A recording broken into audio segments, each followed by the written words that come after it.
संतोष जी व सरपंचगण, जिला परिषद सदस्य व नागरिकों, आप सभी जानते हैं कि हम बहुत से समारोह में जाते हैं, परंतु मैं ये कहता हूँ कि सबसे ज्यादा पुण्य का काम और देश हित का अगर कोई काम है तो आप शहीद के जो भी समारोह में जाते हैं, आप कहीं भी किसी काम में व्यस्त हो, आपको बिल्कुल समय निकाल के शहीद के समारोह में जरूर जाना चाहिए।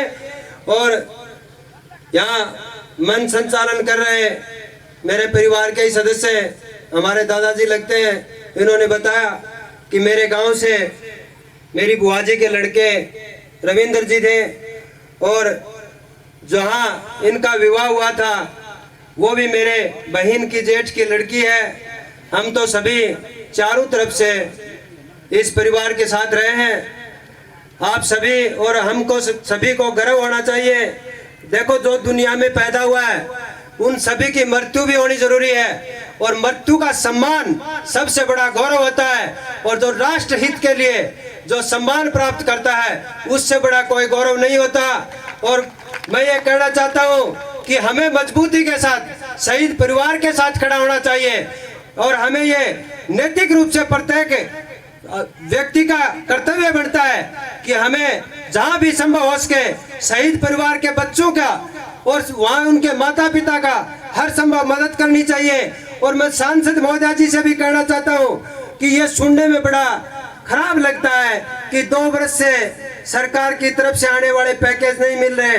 मैं तो ये कहता हूं कि सांसद महोदय जी, अगर इस सूरजगढ़ विधानसभा क्षेत्र में, इस झुंझुनू जिले में अगर सबसे पहले करने लायक कोई कार्य है तो आप कल ही जाकर, आपकी तो पंचायत के हैं, और आप माननीय मुख्यमंत्री महोदय से मिलिए और ये काम सबसे पहले आप करवाइए। इस तरह से हमारे जो शहीद परिवार के लोग हैं और उसको सुनने वाले लोग हैं उनका भी मनोबल डाउन होता है कि जिस दिन शहीद होता है लोग तरह तरह की बातें करते हैं और उसके बाद लोग दिखाई नहीं देते। ऐसा नहीं होना चाहिए। मैं तो ये कहना चाहता हूँ कि हमें साल में एक आध बार इस परिवार से जो राजनीति करते हैं उन लोगों को जरूर से जरूर मिलना चाहिए, प्रेरणा मिले। और जो गांव के लोग हैं और हमारे अड़ोस पड़ोस की पंचायत के लोग हैं उनको भी बराबर संपर्क में जब भी आए इस गांव में मिल के जाना चाहिए। और सभी को ये सम्मान पूर्वक बच्चों को ये लगे कि वास्तव में हमारे पापा ने देश की रक्षा के लिए एक बहुत उज्जवल काम किया है। और वे यकीनन, मतलब मैं तो ये कहता हूँ कि इससे बड़ा गर्व की बात नहीं हो सकती कि देश के लिए और युवाओं की सेना में, मतलब सर्व देशों की, सभी देशों की सेना में जाकर हमारे भाई रविंद्र ने जिस तरह से बलिदान दिया, बड़े गर्व की बात है, सम्मान की बात है। मैं इन्हीं शब्दों के साथ मेरी वाणी को विराम देता हूँ और पुनः सांसद महोदय जी से निवेदन करता हूं कि आप इस बात पर पूर्ण ध्यान दें। जय हिंद, जय भारत। इसी क्रम में भाजपा के राष्ट्रीय उपाध्यक्ष सतपाल जी मलिक से निवेदन है कि वो मंच पे पधारें और शहीद परिवार को सांत्वना स्वरूप अपना उद्बोधन दें।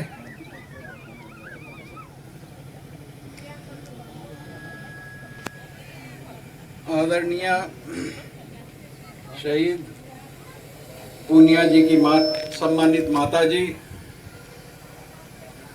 उनकी विधवा पत्नी, हमारी बहुत सम्मानित बहन संतोष जी, माननीय शुभकरण जी, इलाके के तमाम सम्मानित बुजुर्गों, बहनों और भाइयों, मैं तो हरियाणा के चुनाव में एक इलाके का इंचार्ज था, लेकिन बहन जी ने एक बार मेरे से जिक्र किया था, मैंने फौरन हाँ कर दी थी कि मैं ज़रूर आऊँगा, क्योंकि इससे पवित्र कोई काम नहीं होता है। ना मैं हरिद्वार जाने को मानता हूँ, ना मैं मंदिर जाने को मानता हूँ, ना मैं तीर्थ को मानता हूँ। शहीद के गांव में जाना, शहीद पे फूल चढ़ाना, शहीद के परिवार के लिए काम आना, इससे पवित्र कोई काम नहीं है। तो मैंने उनको हाँ कर दी थी कि मैं पहुँचूँगा ज़रूर, लेकिन इतनी सी मुझे इजाज़त रहे कि चूँकि आज आखिरी दिन है प्रचार का, कि मुझे वहाँ से जल्दी आप छुट्टी दे दें, जिसके लिए आप मान गई हैं। मैं आपका बहुत शुक्रगुजार हूँ। मैं वसुंधरा जी की यात्रा और चुनाव में इन इलाकों में बहुत घूमा हूँ। और इनके सामने तो कई बार जिक्र किया होगा, आपके सामने आज कह रहा हूं, आप जैसी धरती, आप जैसे लोग, आप जैसा इलाका दुनिया में नहीं। कोई गांव नहीं है जिसके बाहर एक शहीद की प्रतिमा नहीं है। कोई गांव नहीं है जिसमें एक बिलखती हुई मां नहीं है, परेशान पत्नी नहीं है, अनाथ बच्चे नहीं है। लेकिन इसके बाद भी जब शहीद का ताबूत आता है और ये टीवी वाले उसके बाप से पूछते हैं कि आपको क्या कहना है, तो वो तत्काल कह देता है कि मैं छोटे को भी फौज में भेज रहा हूं। ऐसी धरती है, मैं इसको तीर्थों से ज्यादा पवित्र मानता हूं। और कर्नल साहब, आप इस बात का यकीन करें, हमारी तो रिश्तेदारियां भी बहुत हैं। जिस तरह खुशी खुशी माँ बाप इस तकलीफ को बर्दाश्त करते हैं, ऐसा भी मैंने कहीं नहीं देखा। लोग मरे हुए निकलते हैं, जुआ खेलते हुए भी बच्चा मर जाएगा तो उसकी तकलीफ में साल भर में बैठ जाते हैं। ये शेरों की तरह अपने शहीद बच्चे के दुख को लेके सारी जिंदगी काट देते हैं। ये जो हमारी बहन जो विधवा हुई हैं, इस उम्र में मैं इनकी तकलीफ इसलिए भी समझ सकता हूं कि मैं 1.5 साल का था, मेरे पिताजी का देहांत हो गया था और मेरी माताजी की उम्र महज 30 साल थी। उन्होंने फैसला किया कि वो मुझे बड़ा करेंगी। और मैं देखता था कि तीज त्योहार पे वो रोज मरती थी और जीती थी। लेकिन जिस दिन में उन्होंने मुझे पढ़ाया, कॉलेज भेजा, और जब मैं मिनिस्टर होके गांव में गया तो उन्होंने कहा कि बेटा, अब मुझे लग रहा है कि तेरा बाप मेरे साथ है। तो बहन जी, इन बच्चों को बड़ा करो, इनको बढ़िया तालीम दो। हम सब लोग, संतोष जी हैं, शुभकरण जी हैं, मैं हूं, और मैं बहुत दूर नहीं हूं, मेरा नंबर आप इनके पास है। इनको बढ़िया से बढ़िया तालीम दो। जब ये कामयाब होके बड़े बनेंगे तब आप उनकी गैरहाजिरी महसूस नहीं करेंगे। इलाके के बुजुर्गों और भाइयों से भी कहना चाहता हूं, मैं छोटा सा था, मेरी खेती देखने वाला नहीं था। मुझे फख्र है मेरे गांव पे कि खुद लोग मेरी खेती दिखवाते थे, देखभाल करते थे। तो आपका भी फर्ज है कि इन बच्चों की आप देखभाल करेंगे और अच्छे से करेंगे। शेखावाटी के इलाके की शहीदों से मेरी पहचान 1986 में हुई। 1986 में, संतोष जी जानती हैं, एक परिवार है हनुमानपुरा का, उनका लड़का था प्रेमचंद। वो एक ऑपरेशन हुआ था, कर्नल साहब जानते होंगे, एक ऑपरेशन हुआ था लद्दाख में जिसका नाम था ऑपरेशन मेघदूत। उसमें उसकी शहादत हो गई थी। लेकिन इस देश में नारा तो बहुत लगता है, जय जवान और जय किसान, लेकिन दुर्गति दोनों की सबसे ज्यादा है, बेकदरी दोनों की सबसे ज्यादा है, किसान की भी और जवान की भी। मुझे 6 महीने लगे थे वहां, मैं जबकि डिफेंस की कंसल्टेटिव कमेटी का मेंबर था, पार्लियामेंट का मेंबर था। डिफेंस मिनिस्टर अरुण सिंह मेरे दोस्त थे। 6 महीने मुझे लगे। फिर एक जनरल आए, लेफ्टिनेंट जनरल महेश्वरी, उसने एक ही दिन में उन सारी शहादतों को वार जोन डिक्लेयर करके शहीदों का दर्जा दे दिया और सारी सुविधाएं दे दी।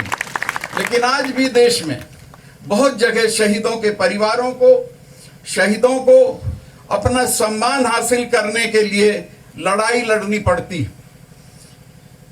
मेरे एक ममेरे भाई हैं, उनका नाम है मेजर विजेंद्र सिंह, रिटायर हो गए थे इसी गुस्से में कि उसने डोगराई कस्बा छीना था पाकिस्तानियों से, और जब पाकिस्तानी भागते हुए इच्छोगिल कैनाल का पुल तोड़ के चले गए तो वो 40 किलोमीटर पैदल अपने लोगों को लेके अंदर चला गया था। उसका नाम कीर्ति चक्र के लिए जो नंबर 1 का जो होता है इनाम, उसके बाद जो नंबर 2 का है उसके लिए गया था। लेकिन आप ये जान के हैरत करोगे कि मेरठ के ही एक मेजर जनरल थे जो उस एरिया के बड़े कमांडर थे, उन्होंने कभी इसको अपनी लड़की की सगाई भेजी थी, इस रिश्ते के लिए कहा था, इसने मना कर दिया था चूंकि किसी को पहले हाँ कर चुका था, इसलिए उसका वो इनाम नहीं होने दिया। उसने दो बार वो नौकरी छोड़ के चला गया। तो इस देश में तो लड़ने वालों को उसका सम्मान नहीं मिलने देंगे, मरने के बाद उसके परिवार को उसका अधिकार नहीं मिलने देंगे। इतना खराब मामला है। लेकिन अब बदली हुई दुनिया है। मैं आपको आश्वस्त करता हूं कि कभी कोई आपके क्षेत्र के किसी सैनिक परिवार की कोई बात हो, आप बहन जी और शुभकरण जी के माध्यम से मुझे भी बताएं। हम इस स्थिति में हैं कि हम आपकी जो तकलीफ है उसको तत्काल ठीक करने की कोशिश करेंगे। ये लंबी चौड़ी तकरीर और भाषण करने का मौका नहीं है। इसमें सिर्फ मैं आखिर में इतना ही कहना चाहूंगा कि आज तो ये हमारे लिए उत्सव जैसा है, लेकिन रोज जब आप आमे गुजरें 1 मिनट यहाँ जरूर रुका करें और शहीद को प्रणाम किया करें। मैं फिर आप सबसे इस बात की माफी मांगता हूं कि मुझे इलेक्शन में मेरे पास चार्ज है किसी इलाके का और आज आखिरी दिन है प्रचार का, मुझे वहां जाना पड़ेगा। मैं बहन जी से इजाजत ले चुका हूं, शुभकरण जी से भी इजाजत ले चुका हूं, आपसे इजाजत लेता हूं और खास तौर से फौज के जो डिसिप्लिन लोग हैं उनको बहुत बुरा लगेगा, उनसे भी माफी मांग रहा हूं चूंकि मैं भी ड्यूटी पे ही जा रहा हूं। बहुत बहुत धन्यवाद।